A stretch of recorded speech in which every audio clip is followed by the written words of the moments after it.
Um incêndio atingiu nesta quinta-feira o pavilhão central que acolhe a Conferência Climática COP30 em Belém, no Pará. As chamas obrigaram as equipes de segurança a esvaziarem o local. O fogo, que começou na entrada e se propagou rapidamente, já foi controlado. O ministro do Turismo, Celso Sabino, acrescentou que o incidente não deixou vítimas ou feridos. Segundo um jornalista da AFP, as labaredas abriram um buraco no telhado e atingiram outras estruturas dentro do pavilhão.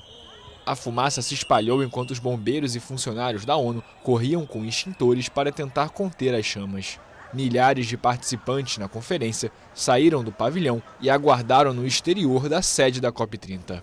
O incêndio ocorreu enquanto ministros de todo o mundo estavam envolvidos em negociações sobre temas como a transição energética e o financiamento climático, faltando apenas um dia para o término da Conferência Climática.